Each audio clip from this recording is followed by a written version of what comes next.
Luto tayo. Tamban, palambutin natin na parang sardinas. Tinanggal natin ang ulo, ng buntot at kaliskis. Binabad na natin sa asin. Kailangan natin ng kamyas, tuyo, asin. Maganda ang asin. Sabi ng Biblia, biblical yun, maganda ang asin. Sabi ng mismo ng Panginoong Jesus, Mark 9:50. Mabuti ang asin, sabi niya ganun. Kahit sa Luke 14:34, mabuti ang asin. Alam po mapangit ang asin. Pinrasis kasi. Pinrasis yung asin. Pero mabuti talaga ang asin. Maganda to eh. Ayon sa pag-aaral pa nga, nakakapag-stimulate to ng insulin. Parang di-discuss na ako ng ibang bagay, magluluto nga pala ako. Pero tama yun ha, nakapag-stimulate yun ng insulin ha. Nakakabawas ng craving. Parang gusto mong kumain ng ng matatamis. Babawasan ng insulin. Pinoproduce ng sariling katawan ng tao, insulin. Kung bibilhin mo yung insulin pang-inject, mahal yun. Pag diabetic ka. Nakakabawas din ng ganang kumain, nakakalinis ng bituka, yung mga toxin mo sa bituka, nakakalinis yun. Pero syempre, hindi mo kakainin ng isang katebang asin. Mali naman yun. Pero ayon sa pag-aaral, maganda ang asin. Per se, asin na, asin. Huwag lang yung kakainin mo na isang kutsarang asin. Pangit yata yun, okay? Saan na ako? Kamyas na tuyo, asin, bell pepper,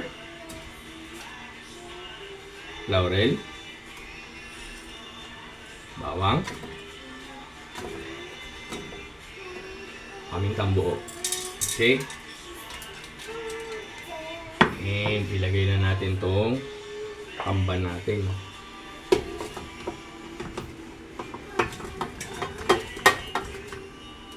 Pero biblical pala yun ha.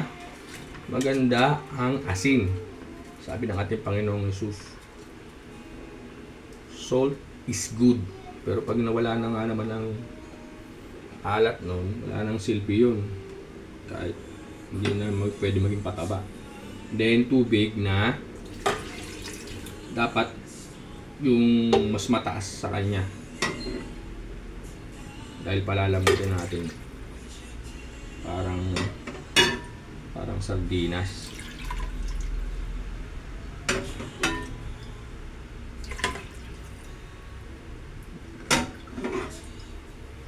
Sa probinsya sa Batangas, sa amin, ang ginagawa ng lutuan, palayok. Maganda din lutuin ng mga isda sa palayok. Ewan ko ba kung bakit masarap ang luto sa palayok eh. Tapos, lagyan natin ng kunting mantika. Pero mas maganda sana ito kung purong olive oil. Dahil wala tayong olive oil, hindi naman tayo ganun kayaman.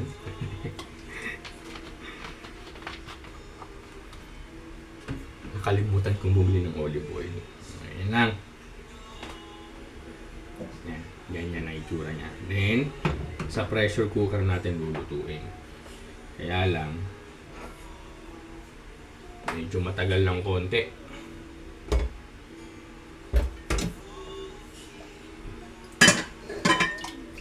Mga 2 oras siguro. Basta pag kumulo ng kulong-kulo, mga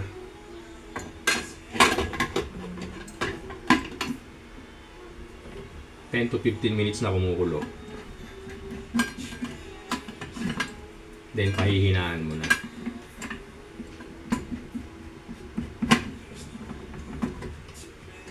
Safety first ha, kailangan maayos. Kasi sumasabog ang ganito ha. Dapat maayos yung pagkakalagay natin. Kalak ng maayos.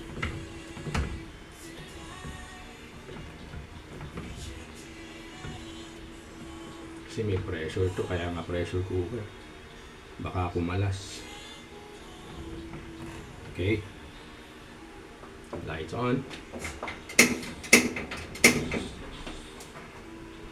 Kumulo. 10 to 15 minutes. Babaan ng apoy. Okay? Tandaan ha.